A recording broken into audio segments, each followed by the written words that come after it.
Estamos de volta. O programa de hoje é sobre envidraçamento de sacada e os seus desafios. Se você perdeu o primeiro bloco, volte e assista, que tem muitas informações importantes. Se você não se inscreveu, se inscreva no canal, na Conte TV e acione o sininho para ficar sempre antenado.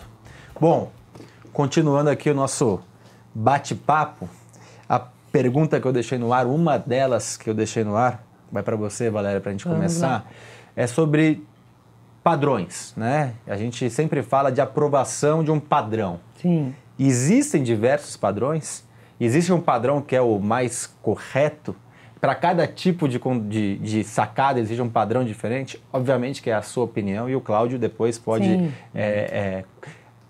assinar embaixo ou dar alguma opinião diferente sobre o assunto. Sim.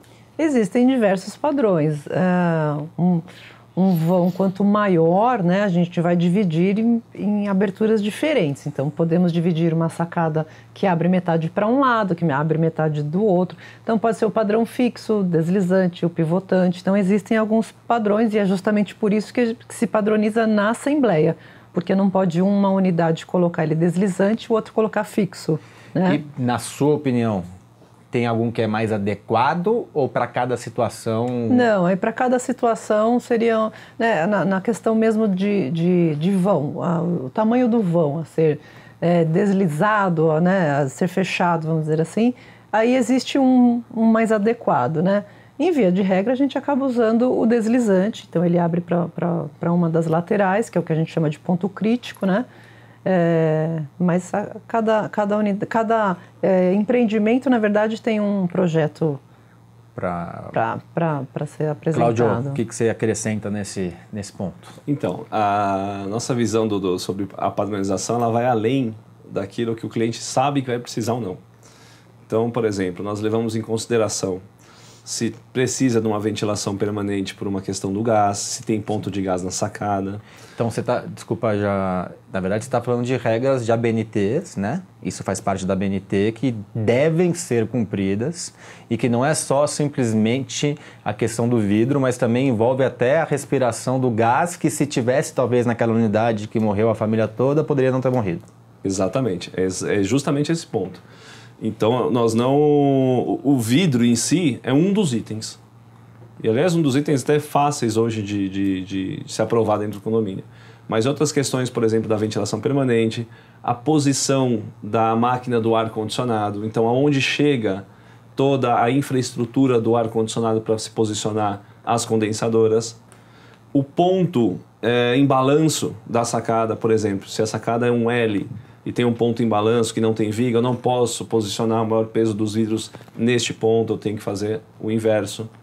Então, fazendo o inverso, isso vai interferir nos outros pontos que eu citei anteriormente. Então, tudo isso tem que ser levado em consideração. Fora isso, aonde vai ser na viga, então onde vai ser fixado o trilho na viga, as vazões de água. Então, tem uma série de critérios técnicos que vai além do simplesmente a gente definir, quando a gente chega com ela pronta na Assembleia, tipo de vidro, alumínio Mas o tipo, agora entrando para uma coisa mais crua, assim, olhando para quem olha, você tem um padrão? Ela deu opinião de que não, que ela acredita que eu queria saber se a sua opinião é exatamente essa.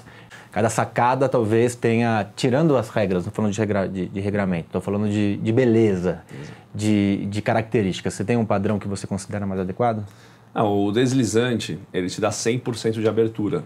Então, a flexibilidade que ele te dá de controlar o ambiente dentro da sacada é muito maior do que outros sistemas, por exemplo, que você tem partes fixas e outras partes móveis.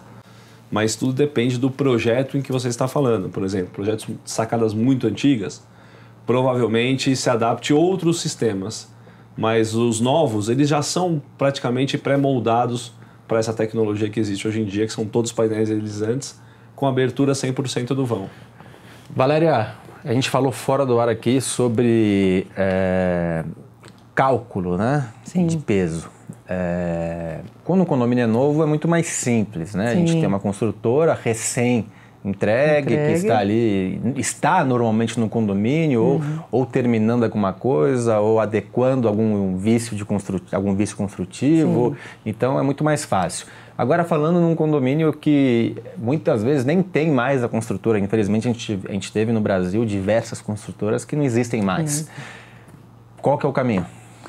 Quando o prédio é antigo, ele fica um pouquinho mais complicado, porque aquele prédio provavelmente não tenha sido projetado esperando uma carga de um envidraçamento de sacada. Então, a pessoa que está disposta a fazer esse envidraçamento vai ter que contratar um engenheiro calculista para calcular o prédio todo, refazer tudo.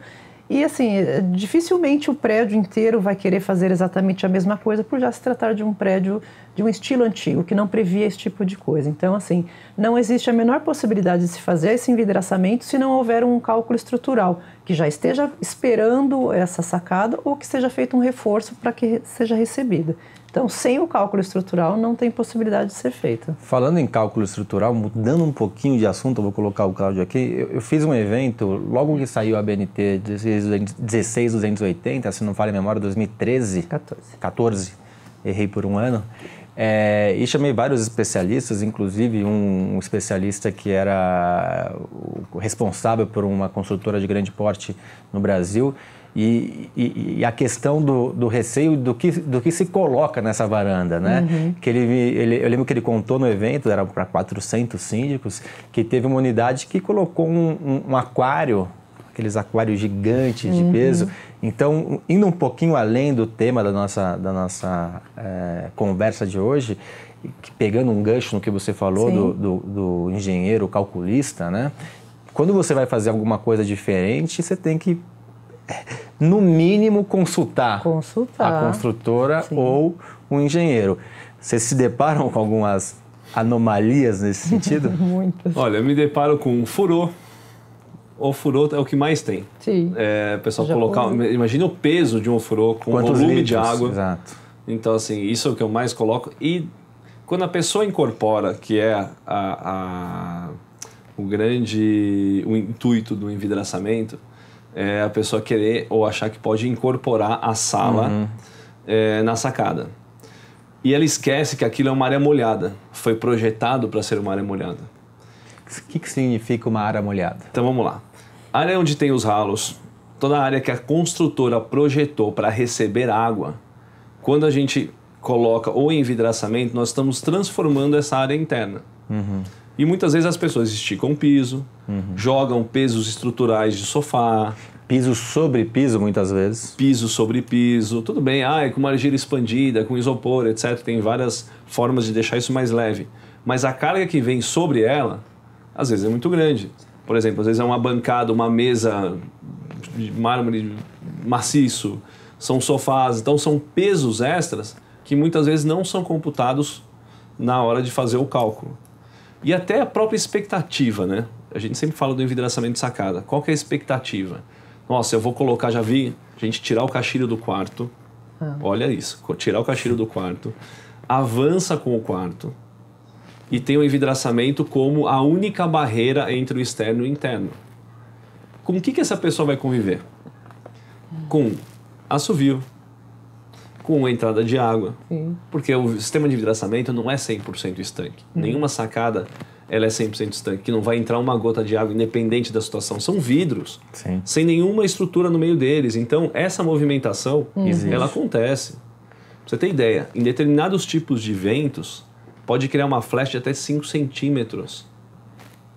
Em ventos mais extremos. Mas imagina um vidro reto assim, criar 5 centímetros. É muito grande.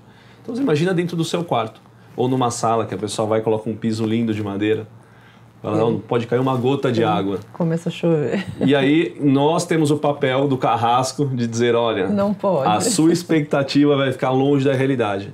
Então, se for colocar piso de madeira, prevê um ralo em toda a volta, um ralo linear em toda a volta.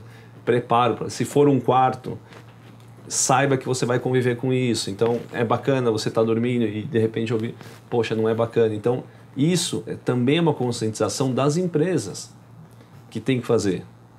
Não naquela ânsia de querer vender. Não é só vender, né? Não. Nós temos um papel, e aí você obviamente que faz parte, já é parte do seu trabalho, mas nem sempre se contrata um especialista para direcionar. E no seu caso, por mais que você seja um especialista, você também está vendendo. Muitas vezes você é chamado não como especialista, mas como o vendedor. Sim. Mas como especialista tem o dever de informar o que é correto, mais adequado e o que às vezes não é indicado para aquele condômino, né? Até que eu falo, eu nunca vendo. Meu produto se vende sozinho. Na verdade, eu oriento as pessoas para que elas tomem a melhor decisão. Se ela vai comprar o meu produto ou de outro, é uma consequência do que ela aprendeu e do que ela quer para si mesma. Sim. Mas o mais importante é que ela saiba o que está comprando. Isso é o mais importante. Valéria, envidraçar a sacada, aumenta IPTU? Se a sacada for já coberta por outra sacada, não, porque é só um fechamento realmente. Agora, se for, né, existem as que são áreas descobertas e aí você vai fechar e vidraçar em cima também. Aí ela passa a ser considerada área útil, né?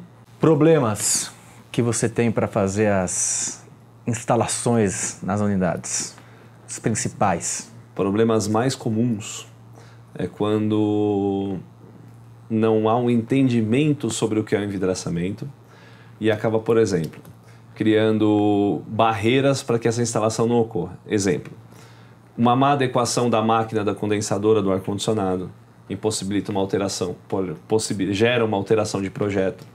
Rebaixo de forro, que às vezes a pessoa faz, o prédio às vezes é permissivo em relação a isso, só que ela não sabe que está gerando um baita problema porque não tem como envidraçamento, por exemplo, você abrir uma folha quando você está com o teto rebaixado. Então, esses são os principais. Outros a gente não fica sabendo, porque muitas vezes nós instalamos o envidraçamento de sacada antes do piso, Sim. que é a questão do piso de madeira. Sim. Então nós alertamos muito na hora da venda. Não use piso de madeira. Vai usar piso de madeira? Ok. Coloca uma proteção linear em toda a volta. Não utilize o envidraçamento como um quarto, porque senão... Então quando a pessoa é bem brifada antes de comprar, os problemas reduzem 90%. Eu vou já voltar para os agradecimentos, porque o programa voa, mas antes disso eu vou chamar um quadro que é o Aplicando Advertência. A advertência hoje vai para você, síndico, que como responsável pelo condomínio, assume a responsabilidade de direcionamento para o envidraçamento de sacada. Você, na grande maioria das vezes, quando não é um engenheiro, quando não é arquiteto, quando não tem esse conhecimento, não é um especialista para direcionar. É um assunto delicado, é um assunto que pode gerar até uma tragédia se não for bem direcionado. Então, quando for a pauta do envidraçamento, o fechamento da sacada, você deve chamar um especialista para direcionar e coordenar esses trabalhos. Fica a dica. Cláudio, muito obrigado. Você é de casa, vou deixar a chave do estúdio com você. Volta quando você quiser. Obrigado pela participação. Muitíssimo obrigado, é um prazer estar aqui. Quero deixar um recado aí para o meu canal, que é o Dr. Sacada. Nós temos esse trabalho que é conscientizar o mercado, então, por favor, me siga no meu canal lá, Dr. Sacada. Dá o like, eu sempre esqueço como é que é a ordem lá, ativa o sininho. E se inscreve, porque tem muita matéria legal sobre envidraçamento de sacada, legal. Que aí pode levar bastante conteúdo aí para o pessoal que está buscando essa informação. Legal. Valéria, muito obrigado pela sua participação. As portas do estúdio também estão abertas para você e você voltará outras vezes para a gente falar de outros assuntos. Legal, eu agradeço o convite, estou à disposição. Será, muito obrigada. Eu que agradeço. E você que está em casa, semana que vem, mais um programa com informações importantes para a gestão do seu condomínio ou dos condomínios que você realiza a administração. Até semana que vem.